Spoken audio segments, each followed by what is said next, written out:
이제 61문입니다. 61문 보겠습니다. 61문. 복음을 듣고 교회 안에서 생활하는 사람들은 다 구원을 얻는가? 이게 중요한 질문이죠. 그러니까 예수 믿고 교회에 다닌다고 그래서, 물론 이제 예수 믿고 이 말은 좀 그런데, 교회 안에 있는 사람들이, 보이는 유형교회죠. 유형교회 안에 있는 사람들이 다 구원을 받는가 하는 질문에 대해서, 복음을 듣고 유형교회 안에서 생활하는 사람들이 다 구원을 얻을 수 있는 것은 아니고, 다만 무형교회의 진정한 회원만이 구원을 받는 것이다 그랬습니다.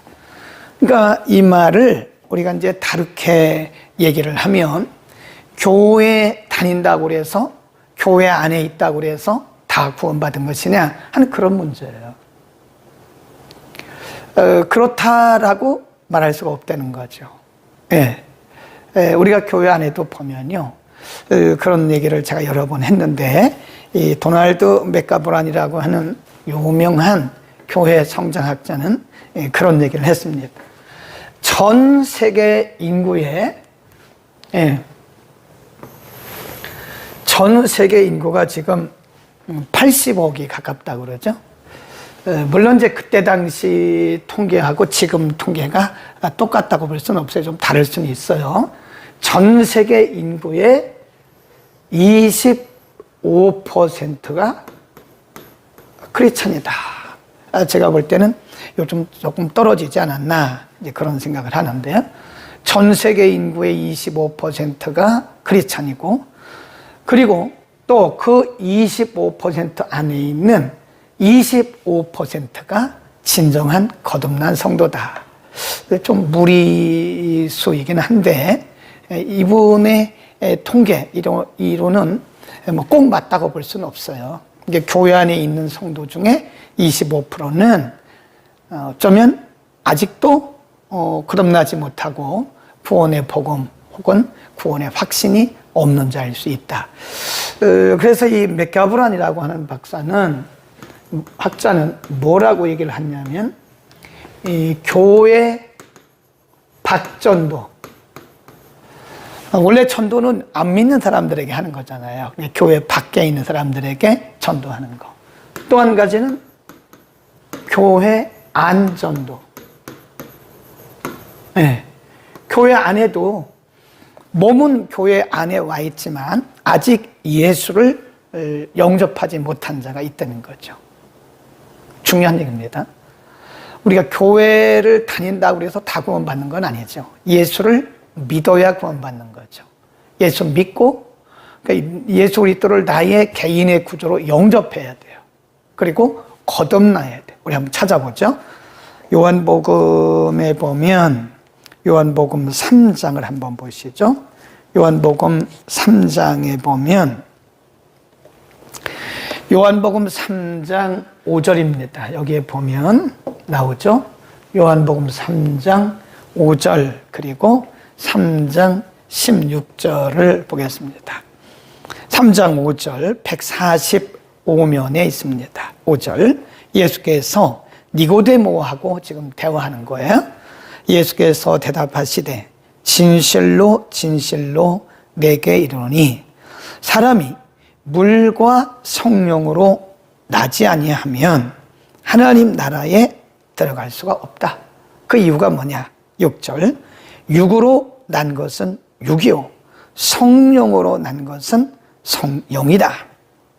그 다음에 3절 보세요. 요한복음 3장 3절에 또 이렇게 말씀해요. 예수께서 대답하여 가라사대 진실로 진실로 내게 이르노니 사람이 거듭나지 아니하면 하나님 나라를 볼 수가 없다. 그리고 5절에서는 하나님 나라에 들어갈 수가 없다 그랬어요. 그러니까 교회 다닌다고 이게 중요한 게 아니에요. 교회 다니는 게 중요한 게 아니라 예수 그리스도를 내 개인의 구조로 영접했는가, 그리고 말씀과 성령으로 거듭났는가, 이게 중요한 겁니다. 그러니까 우리가 교인의 수를 가지고 안심하면 안 돼요. 많은 사람들 중에 아직도 예수 그리스도를 개인의 구조로, 나의 구조로 영접하지 못한 자들이 있다는 거예요. 그래서 도널드 맥가브런이라고 하는 분은 교회 안에도 전도 대장자가 많다는 거예요. 몸은 교회에 와 있지만 어쩌면 직분을 받았을지도 몰라요. 주일학교 교사일지도 몰라요. 집사님일지도 몰라요. 권사님이나 장로님일지도 몰라요. 네. 혹시는 목사일지도 모르죠. 물론 우리가 상식적으로 생각할 때 예수 그리스도를 개인적으로 영접하지 않고 어떻게 목사가 되고 장로가 되고 권사가 되고 집사가 될 수 있느냐 이렇게 말은 할 수 있어요. 그러나 어떤 분들의 간증을 들어보면 그것이 아닐 수도 있다는 거예요. 옛날에 어떤 분이 간증을 하는데 이 교회 집사님이에요. 열심히 다녔던 분입니다. 그런데 이분이 말하기를 자기가 정말 예수를 만난 것은 얼마 되지 않았다 그런 얘기를 하더라고요. 그러니까 이 사람마다 차이는 있겠지만 그렇습니다. 그래서 61문에서 묻는 것은 유형교회, 보이는 교회 나온다고 그래서 다 구원받느냐, 구원받았다고 볼 수 있느냐? 답은 아니다 그런 거죠. 그래서 요한복음 3장 3절, 5절, 그 다음에 16절로 갑니다. 요한복음 3장 16절에 보면 하나님이 세상을 이처럼 사랑하사 독생자를 주셨으니 이는 저를 믿는 자마다 그래요. 믿는 자마다 멸망치 않고 영생을 얻게 하려 함이라. 믿는 게 중요한 거죠. 1장 12절에도 믿는 자에게는 그랬어요. 믿는 자에게는 하나님의 자녀가 되는 권세를 주셨다. 꼭 기억하셔야 됩니다. 그러니까 우리가 유형교회 다닌다고 해서 교회 등록이 있다고 해서 다 구원받는 것은 아닐 수도 있다. 그럴 수도 있지만 그 중에는 아직도 예수 그리스도를 개인적으로 영접하지 못하거나 거듭나지 못한 자가 있을 수 있다는 사실을 꼭 기억을 해야 됩니다. 유형교회란 뭐냐? 그러면 유형교회라는 것은 예수님을 구주로 고백하는 세계 모든 시대와 장소에 있는 모든 사람과 그들의 자녀로 구성된 한 모임이다. 유형교회는 뭐냐? 보이는 교회, 보이는 교회. 네, 보이는 교회를 말합니다. 그래서 유형교회는 보이는 교회. 여기는 건물이 있죠. 그리고 조직이 있죠. 직분이 있죠. 네, 이게 다 유형교회죠. 여기 교단도 있죠. 이런 건 유형교회죠. 대한예수교 장로회, 무슨 교회, 그건 유형교회죠. 건물, 조직, 무슨 법, 이런 것들은 다 유형교회를 의미하는 것이다. 교회. 뒤에 또 나오지만 여기에 반대가 뭐냐면 무형교회입니다. 무형교회. 보이지 않는 교회.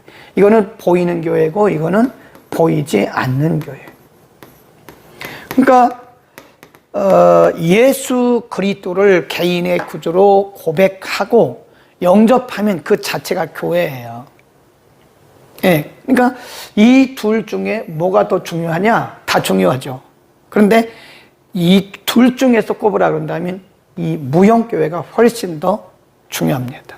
무형교회는 우리가 지난주에 요한계시록 공부했지만 하나님 나라에는 건물이 없어요. 이런 성전이 필요가 없어요. 네. 왜냐하면 예수 그리스도가 거기 계시기 때문에 영광으로 계시기 때문에 그곳에는 성전이 필요가 없습니다. 이런 조직도 필요가 없어요. 그러니까 엄밀히 말하면 무형교회가 훨씬 더 중요한 것이다. 그러니까 건물에 집중하지 말고 우리는 사람에 집중해야 돼요. 사람 한 사람이라도 더 예수 잘 믿게 하고 말씀으로 가르쳐야지 보이는 건물에 너무 우리가 집중해서 거기에 너무 많은 헌금을 투자하는 것은 어떻게 보면 조금 이 본말이 본질과 비본질이 많이 바뀐 것일 수도 있다. 그런 얘기입니다. 그러니까 우리 한 사람 한 사람이 교회예요. 예수 그리스도를 구주로 영접하고 고백한 그 사람이 교회입니다. 예. 우리 있잖아요. 우리나라에도 보면 사법부, 입법부, 행정부가 있잖아요. 이제 그 입법부에 보면 국회의원이 있어요. 300명 가까이. 그러면 그 국회의원 한 사람이 입법부나 마찬가지예요. 사법부, 판검사가 있잖아요. 그럼 판사 하나가 사법부예요. 그런 것처럼 우리가 이 예수 믿고 예수를 개인적으로 영접하고 고백한 사람, 교회입니다. 그러니까 워낙 우리나라에는 메가처치 큰 교회들이 많기 때문에 교인 한 사람 한 사람에 대해서 중요성을 알지 못하는데, 사실은 우리는요, 그 사람의 수보다 더 중요한 것이 뭐냐면 한 영혼입니다. 한 영혼. 한 영혼을 예수님은 뭐라 그랬어요? 천하보다 더 귀하게 여기신다. 그러니까 너무 보이는 어떤 이런 외적인 것에 우리가 집중하지 말고 한 영혼 한 영혼이 교회다 하는 것에 대해서 우리 깊은 관심을 둬야 된다 하는 겁니다. 지금 그 제목이 새벽거로 나와 있는데, 아까 제가 수정을 했는데 제대로 안 들어갔네요. 예. 제 63문, 유형교회의 특권은 무엇인가? 유형교회가 가지는 특권은 하나님의 특별한 보호와 관리 아래에 있는 것, 모든 원수의 반항에도 불구하고 모든 시대에 보호받고 보존되는 것, 성도들의 교통과 통상한 구원의 방편들과 복음의 성역에 있어서 교회의 모든 회원들에게 누구든지 그를 믿으며 구원 얻고 그에게 오는 자를 한 사람도 버리지 않으시겠다고 증언하시는 그리스도에 의한 은혜의 초청을 누리는 것이다. 거기 줄거 놓으세요. 은혜의 초청. 이렇게 번역한 분이 조금 어렵게 번역했습니다. 그 웨스트민스터 원래 요리문답은 다 영어로 돼 있죠. 근데 이것이 출판사마다 번역한 사람이 틀려요. 근데 이런 경우는 조금 어렵게 번역을 했습니다. 옛날 언어들이 많고요. 그래서 보이는 교회의 특징이 뭐냐, 특혜가 뭐냐, 특권이 뭐냐, 그런 얘기죠. 우리는 여기서 마태복음 16장을 안 볼 수가 없습니다. 마태복음 16장으로 한번 갑니다. 16장 8절. 유형교회의 특권이 뭐냐? 예수님께서 가이사랴 빌립보에서 제자들에게 물어봐요. 사람들이 나를 누구라고 하더냐? 뭐 예레미야라고도 하고 뭐 이 요한이라고도 하고 그러는데, 그러면 너희는 나를 누구라고? 예수님께서 의도하신 의도는 사람들이 예수님을 어떻게 아느냐, 그것보다 더 중요한 것이 제자들이 예수님을 어떻게 알고 고백하느냐, 여기에 대해서 예수님이 알기를 원하셨던 거죠. 그래서 너희는 나를 누구라고 하느냐? 그때 시몬 베드로가 이렇게 말하죠. 주는 그리스도시요 살아계신 하나님의 아들입니다. 베드로의 이런 고백을 받으시고 예수님이 굉장히 기뻐하셨어요. 거기 한번 보세요. 16장 16절부터 봅니다. 16장 16절. 시몬 베드로가 대답하여 가로되 주는 그리스도시요 살아계신 하나님의 아들입니다. 17. 예수께서 대답하여 가라사대 바요나 시몬아 너희가 복이 있도다. 이를 내게 알게 한 이는 혈육이 아니요 하늘에 계신 내 아버지다. 성령이다. 그런 뜻이에요. 분명히 고린도전서 12장 3절에 뭐라고 말씀하셨냐면 성령으로 아니하고는 그랬어요. 성령으로 아니하고는 예수를 주라, 또는 주를 그리스도라 시인할 자가 없다. 고백할 자가 없다. 믿을 자가 없다 그랬어요. 그러니까 사실은 우리가 예수 그리스도를 믿고 고백하는 것은 성령의 인도하심과 성령의 역사가 아니면 안 된다는 거죠. 인간의 힘으로는 안 된다는 거죠. 예수님 그렇게 말씀하셨어요. 그리고 예수님 이렇게 말씀하셨어요. 17. 예수께서 대답하여 가라사대 바요나 시몬아 내가 큰 복이 있구나. 너무 기뻐하신 거죠. 그리고 18절 또 내가 내게 이르노니 너는 베드로라. 내가 이 반석 위에, 이 반석이란 말은 베드로의 고백을 말하는 겁니다. 베드로의 고백 위에 내 교회를 세우리니 음부의 권세가 이기지 못하다. 음부의 권세가 뭐예요? 사단의 권세를 나르게. 사단의 권세가 교회를 못 이깁니다. 유형교회의 특징이 뭐냐? 물론 무형교회도 해당이 되지만 유형교회의 특권은 예수 그리스도께서 교회를 보호하세요. 철저하게. 우리 나중에 에베소서에 보면 예수님께서 교회의 머리입니다. 머리가 되세요. 그리스도가 교회의 몸이시면서 머리세요. 누구도 교회의 머리가 아닙니다. 그러니까 교회의 머리가 되셔서 이 교회를 철저하게 지키고 보호하세요. 음부의 권세, 사단의 권세가 교회를 이기지 못하도록 지키신다. 하나님께서 교회를 철저하게 지키신다고 하는 것을 의미합니다. 음부의 권세가 이기지 못해요. 유형교회의 특권이 뭐냐? 음부의 권세가 이기지 못한다 하는 것입니다. 참고로 말씀을 드렸어요. 그 다음 63문에서 유형교회의 특권은 뭐냐? 음부의 권세가 이기지 못하도록 철저하게 교회를 지키신다 하는 것이고, 제63문 무형교회가 뭐냐? 무형교회라는 것은 머리 되시는 그리스도 밑에 하나로 모였으며 모이고 있으며 장차 모일, 이게 과거, 현재, 미래예요. 그러니까 여기 보면 머리 되시는 그리스도 아래 하나로 모였고, 과거 모이고 있고, 현재 장차 모일 택한 자의 총수다. 이게 교회예요. 네. 그래서 우리는 이 교회를요, 너무 이렇게 우리 교회로 제한하면 안 됩니다. 뭐 장로교회만, 감리교회만 이렇게 제한하서는 안 돼요. 이 교회는 우주적 교회예요. 그래서 우리가 이제 교회를 말할 때 우주적 교회, 또 로컬 처치다 그러는데 지역교회 그래요. 지역교회란 말은 아까 말씀드린 것처럼 이렇게 유형교회입니다. 어느 지역에 있는 교단이 있고 조직이 있는 이 지역교회.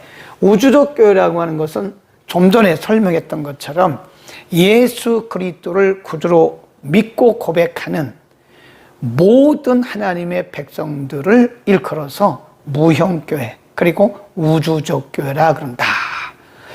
그래서 우리가 좀 넓은 차원에서 봐야 됩니다. 예, 교회를 너무 이렇게 좁은 차원에서 이 지역교회 수준에서만 보면 안 되고, 모든 교회들은, 모든 성도들은 다 그리스도께서 머리가 되시는 것이다. 그 아래 하나 된 것이다. 그래서 우리는 지체란 말을 써요. 지체. 그래서 우리가 지체란 말을 쓰는 것은 그리스도께서 머리가 되시고 그 아래에 있는 모든 성도들은 다 지체예요. 지체. 지체. 그래서 우리가 지체들 그러잖아요. 형제님, 자매님 그래요. 그 미국 교회 보니까요, 이 사람들은 그냥 목사님들도 그냥 브라더라요. 브라더 캠 그럽니다. 그거 괜찮더라고요. 네. 우리나라에서는 목사님, 뭐 장로님 그러잖아요. 물론 이제 교단마다 다르긴 한데, 보니까 브라더 캠 그래요. 목사님에게도 브라더 캠, 장로님에게도 브라더 막 이럽니다. 시스터 막 이럽니다. 형제, 자매, 우리는 그리스도 안에서 다 지체다. 그런 얘기가 되겠죠. 그 다음 넘어갑니다. 65문 무형교회 회원들은 그리스도로 말미암아 어떠한 특별한 혜택을 누리는가? 유형교회, 무형교회입니다. 무형교회 회원은 그리스도로 말미암아 은혜와 영광 중에 주님과의 연합, 굉장히 중요합니다. 은혜와 영광 중에 주님과의 연합, 그리고 교통을 누립니다. 누구로 말미암아? 그리스도로 말미암아. 예수 그리스도로 말미암아 은혜와 영광, 연합과 교통, 굉장히 중요한 단어예요. 우리가 요한복음 17장을 보면 예수님께서 마지막 기도를 하시는 장면을 볼 수 있습니다. 예수님께서 십자가를 지시기 전에 마지막 기도를 하세요. 그게 예수님의 겟세마네 동산의 기도라고 얘기를 하는데, 요한복음 17장을 한번 펴봅시다. 요한복음 17장에 보면 예수님께서 겟세마네 동산에서 기도하시면서 굉장히 중요한 요한복음 17장 21절 한번 보겠습니다.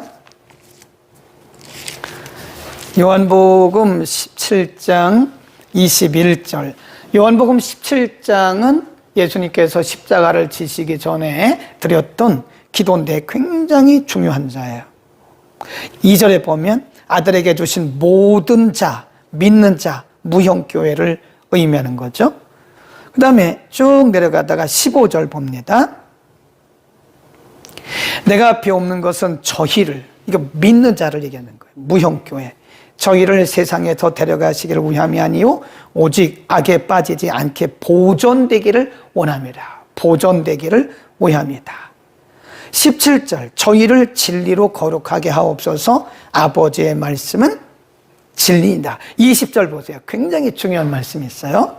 내가 비옵는 것은 이 사람들만 위함이 아니요 저희 말을 인하여 나를 믿는 사람들도 위함이니 아버지께서 내 안에 내가 아버지 안에 있는 것 같이 저희도 하나가, 연합이죠. 하나가 되어 우리 안에 있게 하사 세상으로 말미암아 아버지께서 나를 보내신 것을 믿게 하는 것이 그분의 목적이다. 그런 얘기입니다. 예. 자, 그러면 지금 예수님께서 요한복음 17장을 통해서 하신 말씀이 연합과 교제, 펠로십이에요. 유니온 그리고 펠로십인데 그리스도 안에서 모든 지체들이 하나가 되는 연합과 그리고 서로 간에 그리스도로 말미암아 뭐가 되는 거예요? 교제, 펠로십. 굉장히 중요한 거예요. 펠로십. 교통이라고 얘기하는 거죠. 연합과 교통. 그러니까 이 무형교회의 특권이 뭐냐면 그리스도로 말미암아 모든 성도들이 연합이 돼 하나가 되는 거예요. 그리고 그리스도를 통해서 서로 교통하는 펠로십 하는 것이다. 그러니까 가끔 보면 저도 우리 그 전도사 때 학생들, 청년들 인도할 때 무슨 뭐 파티하고 그랬는데 그거를 잘못 생각하면 그게 교제라고 생각하기 쉬운데 그건 교제의 수단이지 진정한 교제는 그리스도와의 연합인 거예요. 그리스도와 교통하는 겁니다. 그러니까 믿음 밖에서 하는 것은 진정한 교제가 아니에요. 뭐 먹고 마시고 우리 교제합시다 그러는데 진정한 교제는 믿음 안에서 하는 것이지 그거는 교제의 수단인 것이다. 교제의 목적은, 교제의 본질은 그리스도 안에서 믿음 안에서 하는 거예요. 그러니까 오늘날도 성도들이 뭐 교제 한다 그러면서 코인원이 한다 그러면서 먹는 것에 막 집중하는 거예요. 근데 그게 교제는 아니에요. 교제의 본질은 그리스도 안에서 서로 펠로십 교통하는 것이지 먹고 마시는 것은 교통의 수단이다. 그러니까 수단과 목적이 바뀌면 안 됩니다. 항상 그래요. 항상 보면 목적이 있고 수단이 있는 거예요. 근데 이 수단은 비본질이죠. 비본질이고 목적은 본질이죠. 그래서 이 목적과 수단이 이거 우리가 뭐라 그러냐면 본말이 전도된다, 바뀌었다. 본질과 비본질이 바뀌었다. 그러는 거예요. 보세요. 어떤 분들이 우리 서로 코인오인이 하자 그러고 예배 기도는 15분도 안 해요. 그리고 거기서 먹고 커피 마시고 놀고 얘기하는 것은 1시간, 1시간 반 한다고요. 그건 목적과 수단이 바뀐 거예요. 예배는 1시간 이상 들어도 좋아요. 그리고 그런 교제들은요, 나눔, 쉐어링 하는 의미에서 그래도 조금 하는 게 낫지. 그러다 보면 본질과 비본질이 바뀌어버리는 거예요. 목적과 수단이 바뀌어버리는 거예요. 네. 그래서 우리가 이런 것도 잘